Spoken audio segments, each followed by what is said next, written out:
Olá, bom dia, seja bem-vindo ao Noticidade Manhã desta terça-feira, dia 12 de novembro. E a informação é para você que vai sair de casa. Vamos às notícias do trânsito na região. 7 horas em ponto, e quem nos traz toda a movimentação do trânsito nas principais ruas, avenidas e rodovias é Pedro Leão. Bom dia, Pedro.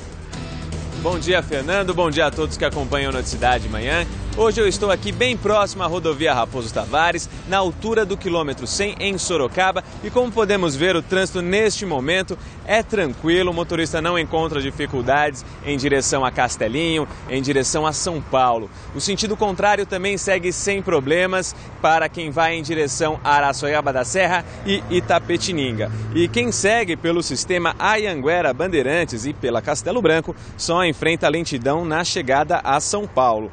Já em Sorocaba, de acordo com a Urbis, o trânsito nas principais ruas e avenidas é bem tranquilo nesta manhã. E hoje começa a funcionar um semáforo no cruzamento da Avenida Antônio Silva Saladino com a Rua Nancy Ferro, no Parque Vitória Régia, na zona norte de Sorocaba. O objetivo é oferecer mais segurança aos pedestres. Os técnicos da Urbis recomendam aos motoristas para que redobrem a atenção no trecho, que conta com o monitoramento dos agentes de trânsito. Fernando, essas foram as informações do trânsito e daqui a pouco eu volto para falar sobre a Semana de Prevenção ao Diabetes em Votorantim. Ok, Pedro, obrigado pelas informações iniciais. Na noite desta segunda-feira, menores da Fundação Casa fizeram uma rebelião na unidade de Sorocaba. Nossa equipe esteve no local e acompanhou de perto os momentos de tensão. A rebelião começou por volta das 8 horas da noite. Equipes da Corregedoria e da Superintendência de Segurança da Fundação vieram de São Paulo para negociar com aproximadamente 30 internos. Um servidor foi feito refém. A rebelião foi aqui na unidade de entrada, onde ficam os menores que ainda não foram sentenciados. De acordo com a Fundação Casa, o motim começou depois de uma tentativa de fuga frustrada pela ação dos agentes de apoio socioeducativo, correspondente aos agentes penitenciários. Segundo o corregedor da Fundação, os menores pediam garantias de que não sofreriam represálias. Eles quebraram algumas carteiras, mesas, algumas torneiras. PMs cercaram o prédio para evitar fugas. A polícia acompanhou toda a movimentação do lado de fora. Esse contato, essa negociação e a intervenção hoje é feita pela própria Fundação Casa, por funcionários da própria Secretaria de Assuntos Penitenciários. Às 11 horas da noite, a rebelião chegou ao fim. O agente foi libertado e levado por uma ambulância do SAMU ao hospital regional.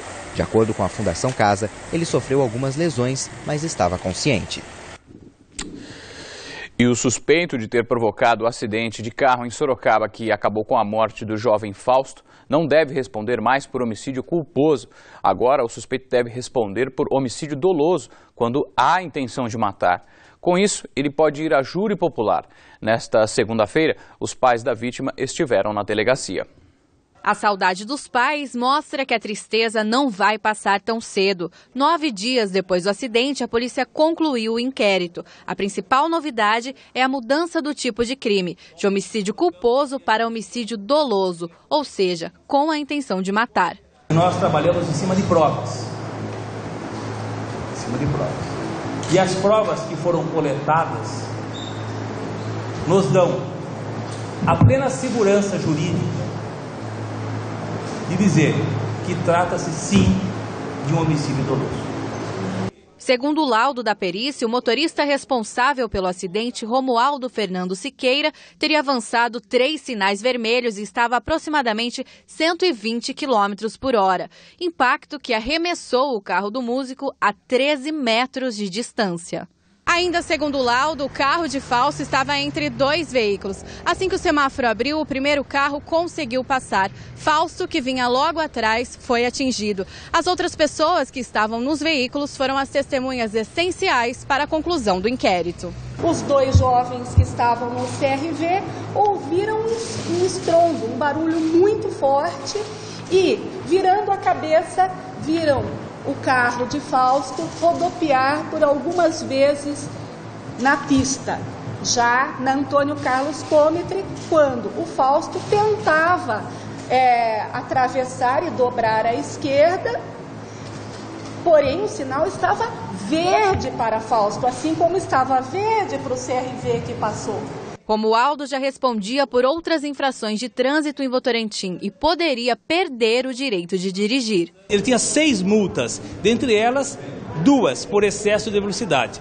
E desde 2011, a Ciretran de Votorantim está aguardando que ele apresente a defesa numa dessas multas aí, para que depois, após a defesa dele, ele possa e deva, ser suspenso do direito de dirigir. O motorista foi preso no dia do acidente. As imagens da câmera de monitoramento da Urbis registram o momento em que o carro de luxo passa em alta velocidade na Avenida Antônio Carlos Cometre, no bairro Campolim. Ele fugia da polícia depois de ter abastecido o veículo e não pagar. Agora a polícia vai entregar o inquérito à justiça. Começou a se fazer justiça, né?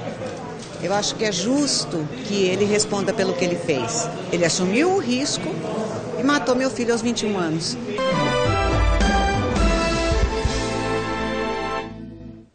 Sete horas e 8 minutos.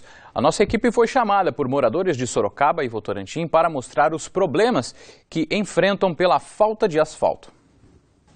A rua liga o centro à Vila Hortência, na zona leste de Sorocaba. O movimento é intenso durante todo o dia.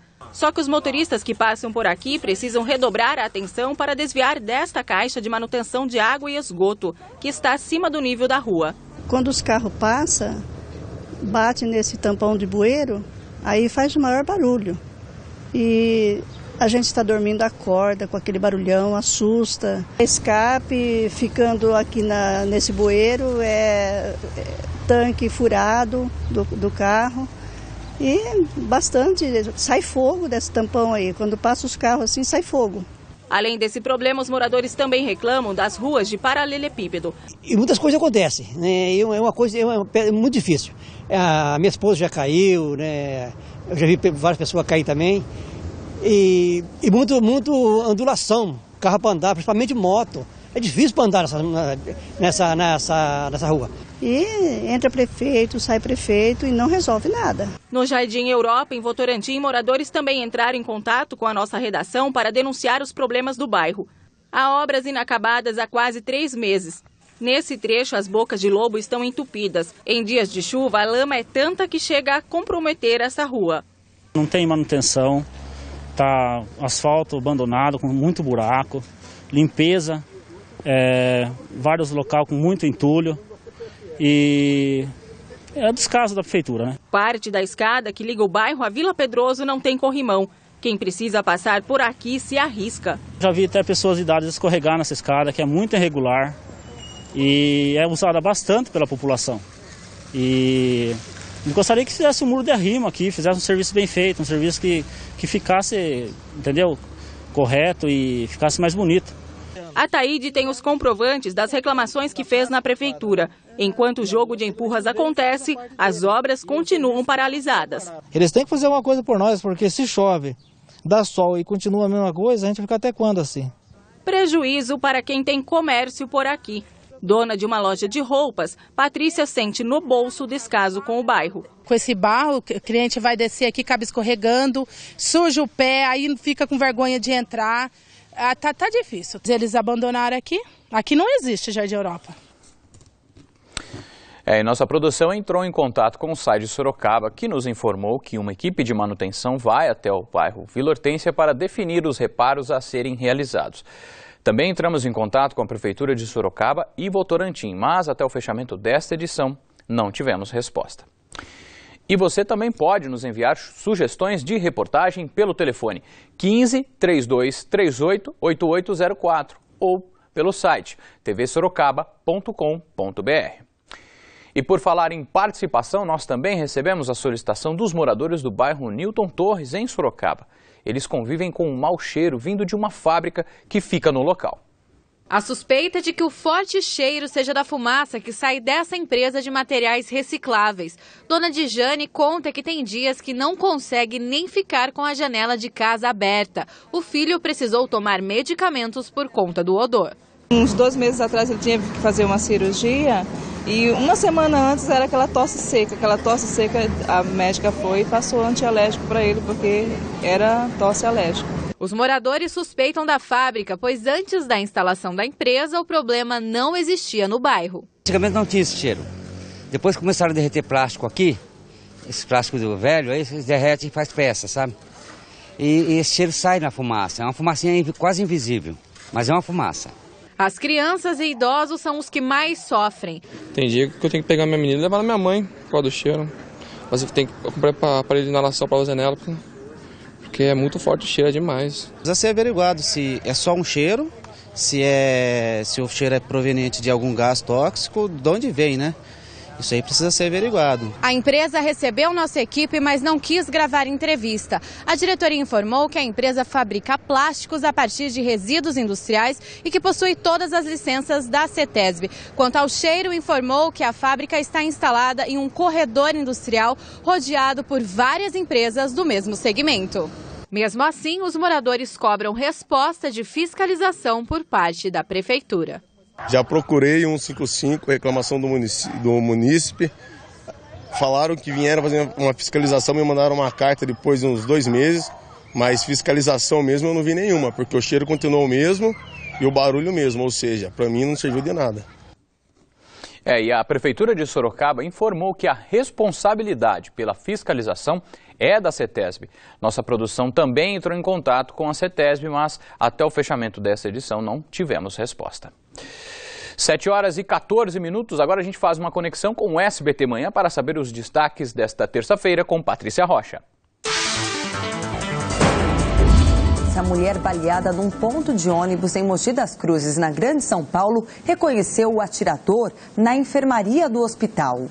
Depois de ferir a mulher e matar o marido dela e a filha, de 5 anos, o criminoso foi a um forró. Lá ele se envolveu numa briga e foi ferido num tiroteio. Ao ser socorrido, o suspeito foi parar no mesmo hospital e, por acaso, ao lado da cama da vítima, que continua internada e o reconheceu. É possível ver a frieza do assassino nas imagens das câmeras de segurança do ônibus. Ele chega e covardemente mata o marido, que fica caído no chão. Em seguida, o criminoso atira na mãe, que está com a filha no colo. A menina, que levou 5 tiros, levava uma carta para o Papai Noel. A polícia ainda não sabe o motivo do crime. E agora uma notícia internacional. Na África do Sul, 29 pessoas morreram e 8 ficaram gravemente feridas num acidente entre um ônibus e um caminhão. Segundo autoridades, o motorista do caminhão estava na contramão.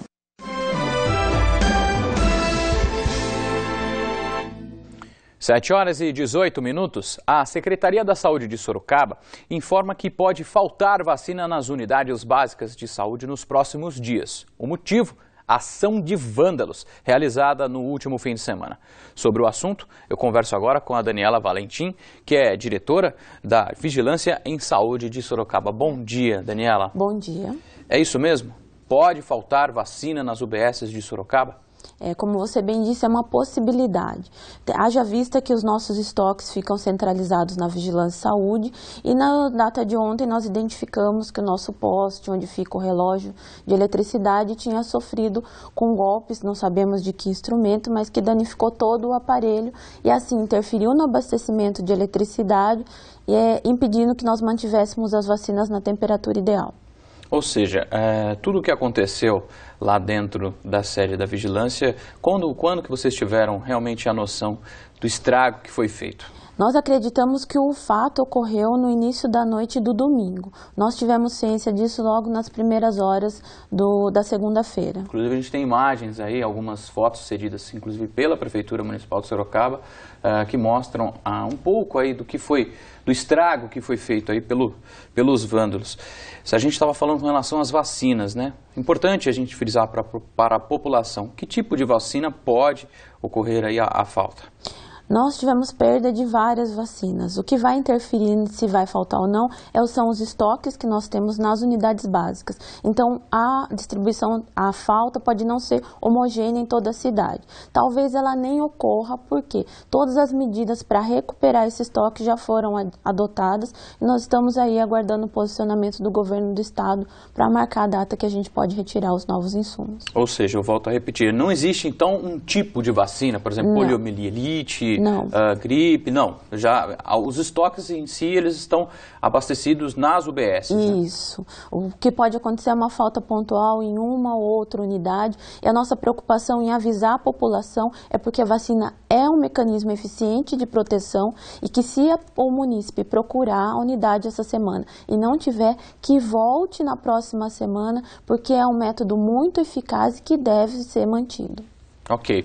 E só para ressaltar, a gente estava conversando antes do jornal entrar no ar, né? É importante também as denúncias, né, que podem ser feitas com relação a esse ato de vandalismo, né? Perfeito. Ontem nós realizamos um boletim de ocorrência, então qualquer cidadão que tenha notícia que viu ao momento que foi depredado o nosso prédio, que procure a Polícia Civil e dê seu depoimento para que a gente possa esclarecer essa situação. Ok, a gente espera que não exista essa falta de vacinas e que a população não pague pelo preço de uma minoria, infelizmente, que acaba estragando aí o patrimônio público e principalmente trazendo aí prejuízos à saúde de toda a população. Eu agradeço a sua participação, viu, Daniela? Nós que agradecemos a oportunidade. Que isso.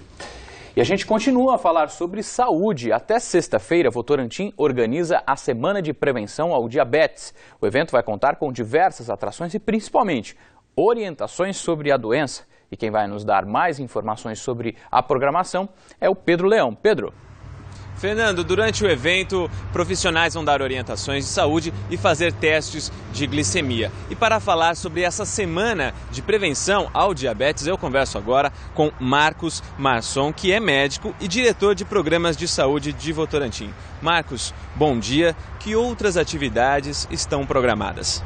Na praça vão ocorrer atividades físicas com uma parceria com a Secretaria da Cultura e do Esporte. A população pode descer na praça das 6 às 9 da noite. Lá vai ter medida de pressão arterial, orientação sobre peso, orientação alimentar.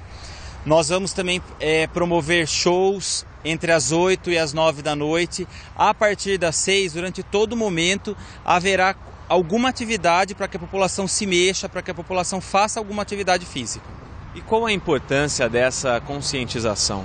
A importância dessa conscientização é que a população tome consciência em relação à alimentação, em relação à atividade física e à prevenção do diabetes. Porque depois que a pessoa descobre o diabetes, ela tem que tomar consciência de que ela precisa se alimentar direito, ela precisa tomar a medicação certa para que a diabetes não evolua.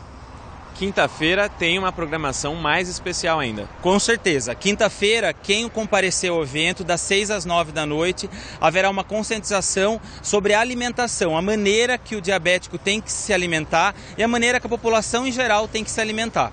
Por que quinta-feira? Quinta-feira porque é o Dia Nacional do Diabetes, o dia do combate ao diabetes. Para participar desse evento, precisa fazer alguma inscrição prévia? Não. Para participar do evento é só comparecer na praça das 6 às 9 da noite. Ok, muito obrigado pelas informações. E o evento acontece na Praça Lecide Campos e vai até quinta-feira, dia 14 de novembro. O evento é das 6 da tarde até as 9 horas da noite. E olha só, no Brasil existem aproximadamente 15 milhões de portadores do diabetes. E muitas vezes as pessoas não sabem que tem a doença. Portanto, veja agora quem pode ter o diabetes e quais os sintomas. Podem desenvolver o diabetes pessoas com familiares que já tenham a doença, pessoas com idade acima dos 45 anos, com excesso de peso ou obesas, com pressão alta, colesterol elevado e ainda mulheres que já tiveram filhos com mais de 4 quilos. Sintomas do diabetes: urinar frequentemente, inclusive à noite, muita sede, aumento do apetite, perda de peso mesmo se a pessoa comer de maneira excessiva, cansaço, vista embaçada e ainda infecções frequentes. E ainda falando sobre o diabetes, eu volto a conversar com o Dr. Marcos Marçom. Doutor, a alimentação precisa ser uma alimentação diferenciada dessas pessoas? Com certeza. A alimentação é muito importante na evolução da doença. A pessoa precisa tomar consciência que ela tem que diminuir o nível de açúcar, de gordura. A alimentação tem que ser rica em fibras e pobre em carboidratos, que é pão, macarrão, essas outras alimentações. E as atividades físicas são importantes? Muito.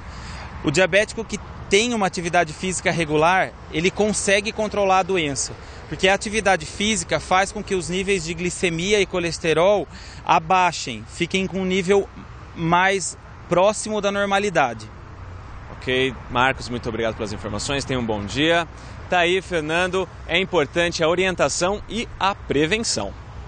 Ok, Pedro, ótimas informações aí para essa semana do Prevenção ao Diabetes. Obrigado, viu, Pedro? E uma boa notícia aos moradores de Itapetininga. A Secretaria de Saúde da cidade informa que hoje, a partir das 10 horas da manhã, a farmácia municipal vai reabrir para a distribuição de medicamentos.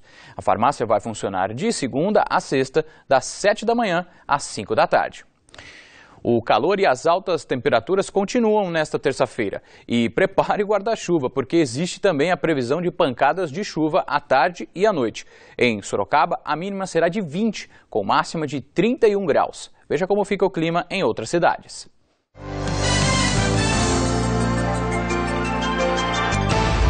Em Araçoiaba da Serra, as temperaturas variam entre 19 e 31 graus. Itapetininga registra a máxima de 30. Em Ibiúna, as temperaturas ficam mais amenas, mínima de 17, máxima de 29 graus, máxima de 33 para Jundiaí.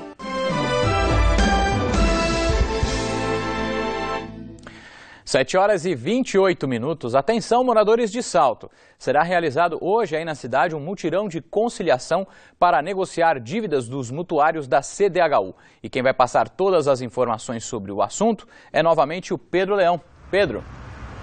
Para esta conciliação foram convocadas 196 famílias da CDHU de Salto e os detalhes eu converso agora com Kátia Regina Vassoleri, especialista financeira. Kátia, bom dia. É possível negociar e zerar toda a dívida? Eu não digo zerar, mas nós faremos um acordo hoje, um acordo judicial, sem entrada, sem juros e também nós vamos desconsiderar os juros de atraso. Como é feito esse processo de conciliação? Como ele é um acordo judicial, as famílias terão o auxílio de um mediador ou um árbitro, né, para ajudar nesse acordo. O que a pessoa precisa levar de documentos para esse mutirão? Ela precisa levar um documento oficial com foto de todas as pessoas que assinaram esse contrato. E caso não seja um mutuário, seja um comprador, precisa levar também o contrato de gaveta e o procurador. Tá ok, muito obrigado pelas informações. O mutirão acontece das 10 da manhã às 4 da tarde na Sejusc de Itu, que fica na Avenida Tiradentes, 1817, no centro de Itu. Fernando. Tá ok, Pedro, ótima oportunidade aí para todo mundo ficar em dia aí com as dívidas. Obrigado, viu, Pedro? O Noticidade Manhã fica por aqui. Outras notícias da região você acompanha à 1 da tarde no Manchetes Noticidade com Nolan Robertos. E a gente encerra esta edição com imagens ao vivo de Sorocaba. Um ótimo dia para você e a sua família. Saúde e sucesso!